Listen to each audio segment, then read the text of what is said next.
तो दोस्तों आज हम करेंगे रीजनिंग के कुछ महत्वपूर्ण प्रश्नों को हल। दोस्तों ये प्रश्न गत वर्षों में परीक्षाओं में पूछे गए प्रश्न हैं और इन प्रश्नों के अभ्यास के माध्यम से आप अपनी परीक्षा की तैयारी को बेहतर कर सकते हो। तो आइए दोस्तों शुरू करते हैं आज का पहला प्रश्न। दोस्तों यहाँ पर प्रश्न संख्या 4 से 6 के लिए कुछ निर्देश दिए गए हैं कि इन प्रश्नों में प्रत्येक में कुछ संख्याएं एक श्रेणी क्रम में दी गई है।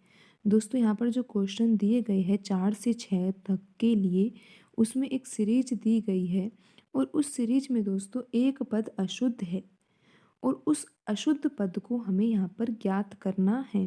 दोस्तों आपको यहाँ पर प्रश्न संख्या 4 में एक नंबर सीरीज दिखाई दे रही होगी। यहाँ पर कुछ नंबर्स लिखे हुए हैं और ये नंबर्स जो है किसी श्रेणी क्रम के आधार पर लिखे गए हैं। और दोस्तों यहाँ पर हमें अशुद्ध पद को ज्ञात करना है। तो दोस्तों अशुद्ध पद ज्ञात करने के लिए हमें यहाँ पर जो सीरीज दी गई है उसके पैटर्न को समझना होगा कि ये सीरीज जो है वो किस पैटर्न पर लिखी गई है। अगर हम उस पैटर्न को समझ जाते हैं तो फिर हमें रोंग पद भी आसानी से मिल जाएगा। तो आइए दोस्तों समझते हैं इस सीरीज को बिल्कुल आसान तरीके से। दोस्तों यहाँ पर लिखा हुआ है क्वेश्चन नंबर 4 में आपको दिखाई दे रहा होगा 1 लिखा हुआ है, 4 है, फिर यहाँ पे 3 लिखा हुआ है, फिर 16 लिखा हुआ है, फिर 5 है, फिर 32 है, फिर 7 है और फिर 64 है।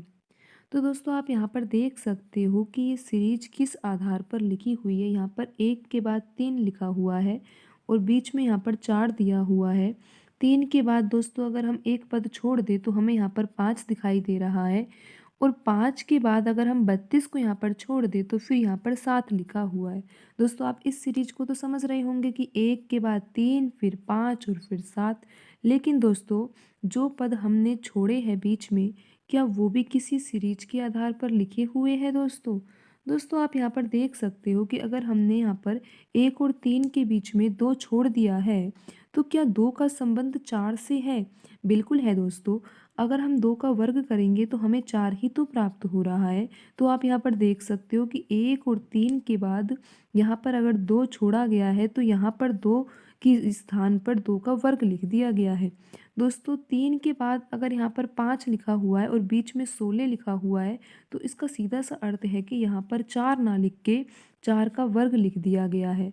तो दोस्तों आगे भी क्या यही सीरीज फॉलो हो रही है? बिल्कुल हो रही है दोस्तों। पर आप यहाँ देखोगे कि यहाँ पर नहीं हो रही दोस्तों। 5 के बाद 7 तो लिखा हुआ है, ये तो सही है, लेकिन 5 के बाद 6 आता है तो यहाँ पर 6 का वर्ग होना चाहिए था। 6 का वर्ग दोस्तों 36 होता है और यहाँ पर 36 के स्थान पर आपको दिखाई दे रहा है 32 लिखा हुआ है। तो दोस्तों यहाँ पर 32 ही रोंग पद होगा। दोस्तों आप आगे भी देख सकते हो कि यहाँ पर 7 लिखा हुआ है और 64 जो है वो 8 का वर्ग है। तो दोस्तों यहाँ पर जो 32 लिखा हुआ है वो रोंग है, 32 के स्थान पर 36 होना चाहिए था। और दोस्तों आप दिए गए ऑप्शनों में से देख पा रहे होंगे कि जो ऑप्शन 3 है ना उसमें 32 ही लिखा हुआ है। तो दोस्तों आपको ये क्वेश्चन समझ में आ गया होगा। ये क्वेश्चन बिल्कुल ही आसान था। आइए दोस्तों अब अगले प्रश्न की ओर बढ़ते हैं। दोस्तों अगले प्रश्न में लिखा हुआ है 3, 3 लिखा हुआ है, फिर 10 है, फिर 29, फिर 60, फिर 127, 218 और 345। तो दोस्तों अगर आप इस सवाल को हल करना चाहते हो तो आपको घन और वर्ग तो याद होने चाहिए। अगर आपको घन और वर्ग दोस्तों याद होंगे ना तो आप रीजनिंग के कुछ प्रश्नों को तो देखते ही हल कर लोगे। और अगर आपको घन और वर्ग याद नहीं है तो दोस्तों आप इन प्रश्नों को हल नहीं कर पाओगे और परीक्षा में आपको ऐसे प्रश्न उलझाएंगे और आप इन प्रश्नों को हल नहीं कर पाओगे। तो दोस्तों आपको वर्ग और घन तो याद होने चाहिए। दोस्तों ये प्रश्न बिल्कुल ही आसान है अगर आपको वर्ग और घन आते हैं तो। दोस्तों यहाँ पर 3 लिखा हुआ है, फिर 10 है, आप देख पा रहे हो क्वेश्चन नंबर 5 की बात कर रहे हैं दोस्तों हम। यहाँ पर 29 लिखा हुआ है, यहाँ पर 60 है, फिर दोस्तों फिर 127 है, फिर 218 है और 345। अगर दोस्तों आपको घन याद है तो आपको ये सीरीज अच्छे से समझ में आ रही होगी कि ये सीरीज किस आधार पर लिखी हुई है। दोस्तों आप यहाँ 218 को पहचान पा रहे हो। क्या ये किसी के घन के आसपास की संख्या है? बिल्कुल दोस्तों। अगर आप 6 का घन करते हो और घन के बाद अगर आप उसमें 2 जोड़ पा रहे हो तो आपको पता है कि 218 ही तो प्राप्त होगा दोस्तों। 6 का घन 216 होता है और 218 अगर हमें प्राप्त करना है तो हम 216 में अगर 2 जोड़ देते हैं तो 218 प्राप्त हो जाएगा। तो क्या दोस्तों दोस्तों आपको 345 भी कुछ घन संख्या दिखाई लग रही है। दोस्तों आपको पता है कि अगर आप 7 का घन करते हो तो आपको 343 प्राप्त हो रहा है, और 345 प्राप्त करने के लिए आपको 2 ही जोड़ना होगा। दोस्तों आप देख सकते हो, आपने यहाँ पर भी 2 जोड़ा है और यहाँ पर भी 2 जोड़ा है। यहाँ पर 6 का किया है तो 6 के बाद 7 आता है, तो आपने यहाँ पे 7 का घन किया। दोस्तों क्या यहाँ पे 5 का घन है? बिल्कुल 5 के घन के पास की संख्या ही है। अगर 5 का घन करते हो तो 125 प्राप्त होता है, लेकिन 127 लिखा हुआ है तो आपको 2 ही तो जोड़ना होगा। दोस्तों आप बिल्कुल देख पा रहे हो, ये सीरीज उसी आधार पर लिखी हुई है कि यहाँ पर प्रत्येक संख्या का घन लिखा हुआ है और फिर 2 जोड़ा हुआ है। तो दोस्तों क्या 60 भी इसी आधार पर लिखा हुआ है? बिल्कुल दोस्तों, लिखा होना चाहिए था लेकिन लिखा नहीं हुआ। लेकिन दोस्तों आप जानते हो कि 4 का घन जो होता है, क्योंकि आप देख पा रहे हो हमने यहाँ पे 4 का घन क्यों किया, क्योंकि यहाँ पे 4 होना चाहिए, जब भी तो यहाँ पे 5, 6 और 7 है दोस्तों। तो 4 का घन जब हम करते हैं तो 64 आता है, लेकिन 64 में 2 जोड़ने पर तो दोस्तों 66 आएगा। अब आप कहोगे ये 2 क्यों जोड़ा जा रहा है? दोस्तों सभी में आप देख सकते हो यहाँ पर 2 ही तो जोड़ा हुआ है, तो हम यहाँ भी 2 ही जोड़ेंगे। लेकिन दोस्तों 2 जोड़ने पर तो 66 आ रहा है, लेकिन यहाँ पर तो 60 आ रहा है। 60 प्राप्त करने के लिए दोस्तों हमें तो 4 के घन में 4 घटाएंगे तो ही तो 60 प्राप्त होगा। तो 60 तो दोस्तों यहाँ नहीं आना चाहिए था। अगर हम यही सीरीज़ देखें तो इस सीरीज़ के अनुसार तो दोस्तों यहाँ पर 60 के स्थान पर 66 आना चाहिए था।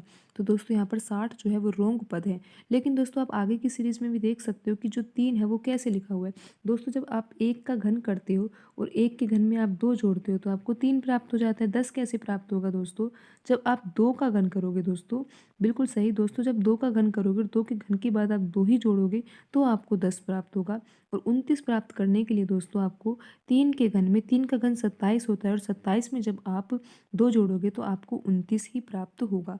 तो दोस्तों आप यहाँ पर देख पा रहे हो कि जो ये 60 लिखा हुआ है ये बिल्कुल गलत लिखा हुआ है। 60 के स्थान पर 66 होना चाहिए था। तो दोस्तों आप समझ गए होंगे कि यहाँ पर जो 60 है वो गलत पद लिखा हुआ है। तो दोस्तों अब हम बढ़ते हैं अगले प्रश्न की ओर। अगला प्रश्न है क्वेश्चन नंबर 6 दोस्तों। दोस्तों यहाँ पर लिखा हुआ है 3, फिर 3, फिर 9, फिर 18, फिर 72, फिर 360 और फिर यहाँ लिखा हुआ है 2160।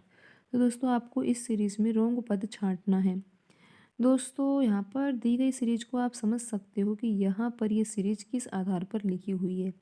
तो दोस्तों आप यहाँ पर इधर से देखना शुरू करोगे तो आपको लगेगा कि अगर 360 से ये 2160 कैसे लिखा हुआ है, तो दोस्तों आपको यहाँ पर समझ आ रहा होगा कि अगर 360 में हम 6 का गुणा कर देते हैं तो 2160 ही तो प्राप्त होगा। तो दोस्तों क्या 72 और 360 को भी 72 से 360 प्राप्त किया जा सकता है क्या गुणा के आधार पर? बिल्कुल दोस्तों, अगर आप 72 में 5 का गुणा करते हो तो 360 प्राप्त हो रहा है। दोस्तों अब आपको सीरीज समझ में आ रही होगी कि हमने यहाँ पे 5 का गुणा किया, यहाँ 6 का गुणा किया है, तो क्या यहाँ पर भी 4 का गुणा होकर ये 18 से 72 आ रहा है? बिल्कुल आ रहा है दोस्तों। जब आप 18 में 4 का गुणा करते हो तो आपको 72 ही तो प्राप्त हो रहा है। लेकिन दोस्तों यहाँ पर सीरीज आपकी गलत हो गई। जब आप 9 से 18 प्राप्त करना चाह रहे हो तो आपको 2 का गुणा करना हो रहा है। लेकिन दोस्तों यहाँ पर तो 3 का गुणा होना चाहिए था, और दोस्तों 3 का गुणा करेंगे तो यहाँ पर तो 6 होना चाहिए था ना। जब यहाँ पर 6 होगा दोस्तों तो आप यहाँ पर 3 का गुणा कर सकते हो, और 3 का गुणा करने पर आपको यहाँ पर 18 भी प्राप्त हो जाएगा। समझे दोस्तों, यहाँ पर 2 नहीं, 2 का गुणा करेंगे दोस्तों तो 9 से 18 तो प्राप्त हो जाएगा, लेकिन फिर ये सीरीज़ तो हमारी फॉलो नहीं होगी ना। यहाँ पर 4, 5, 6 है तो यहाँ पर 3 आना चाहिए दोस्तों, और 3 जब आ सकता है जब हम यहाँ पर 9 के स्थान पर 6 लिखेंगे। तो दोस्तों क्या यहाँ पर 2 आ रहा है? बिल्कुल आ रहा है। 3 का गुणा हमें 2 से करना होगा तो हमें 6 प्राप्त हो जाएगा, और 3 से 3 कैसे प्राप्त होगा दोस्तों? जब हम यहाँ पे 1 का गुणा कर देंगे तो हमें 3 प्राप्त हो जाएगा। समझे दोस्तों, यहाँ पर 1, 2 फिर आगे 3, 4, 5, 6 इस तरह से गुणा हो रहे हैं। अगले पद को प्राप्त करने के लिए गुणा किया जा रहा है, और दोस्तों एक संख्या बढ़ाकर गुणा किया जा रहा है। लेकिन दोस्तों यहाँ पर जो ये 9 लिखा हुआ है ना, 9 की वजह से यहाँ पर हमें 2 का गुणा करना हुआ, फिर 2 का गुणा करने से ये सीरीज़ नहीं बैठ रही थी। तो दोस्तों आप समझ गए होंगे कि यहाँ पर जो 9 लिखा हुआ है वो बिल्कुल गलत लिखा हुआ है। 9 के स्थान पर यहाँ पर 6 होना चाहिए था। और दोस्तों आप देख सकते हो दिए गए ऑप्शन में ऑप्शन 2 जो है उसमें 9 ही लिखा हुआ है। तो दोस्तों आज की वीडियो में इतना ही, मिलते हैं अगली वीडियो में। धन्यवाद दोस्तों।